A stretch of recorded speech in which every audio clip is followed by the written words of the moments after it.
How many generations do you think we are from the Rambam? Guess what? At about 30 years per generation, we're only 25 generations from the Rambam. But you know how many grandparents there are? How many ancestors there are in these generations? Every person has 2 parents, 4 grandparents, 8 great-grandparents. It keeps doubling and doubling. You know the famous story, you put a piece of wheat on a chessboard and double it and double it and double it and double it, and by the time you're halfway through, there's no more wheat left on the world? You know how mind-boggling numbers are when you keep doubling that? So if you're going to go back 100 generations, you know how many ancestors you have?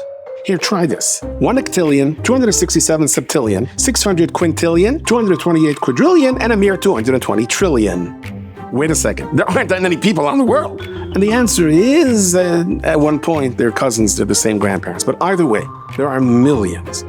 Now think about this for a moment. When Chiyas HaMesim comes, we're going to have millions of grandparents. Whoa, you know how many stamps you'll need for family invitations? Good luck with the brachas under the chuppah. You know, you have 1.5 million grandparents over here. Your mother says make sure you call all your bubbies and sadies and tell them L'shana Tova. You'll have to start the Hanukkah before. And we may say to your grandfather, you have some bar mitzvahs this week. Want me to get some sets of Mishnah Berurah? Yes, how many? 3 trillion, please. Okay, when Mashiach comes, we'll worry about that. We live in a time where people are obsessed by how many people are following me. I have a status. You know how many people are following me? When I said I put in a new bathtub, 1 million people were watching me. Why people have such a taiva, I'm not sure. But I do understand everyone feels good when there are a lot of people following them. It makes us act differently, think differently, say different things. Says the Vadas Yisrael, Rabbi Fischel, the Sefer Imrei Pinchas, the Tver Shlema, the Archaim HaKadosh says it. You stand up to a Messiah.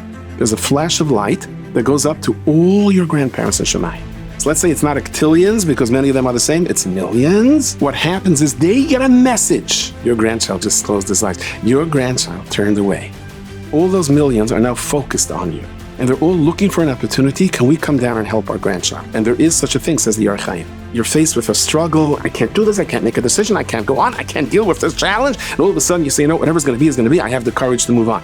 It is very possible that there's a grandmother or a grandfather that had a similar challenge that was given permission to come down subconsciously in the sublime. It's called the Koyach of Ibur, and they're helping you along. And that happened because you connected on a Messiah. I'm walking on the street, and think about this for a moment. How many people are following me? How many great-grandparents up there are looking down at me? What am I gaining over here by closing my eyes?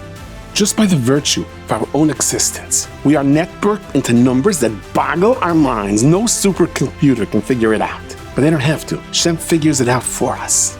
Press the right buttons, and an octillion brachas are coming our way. I ask you, isn't it worth closing your eyes?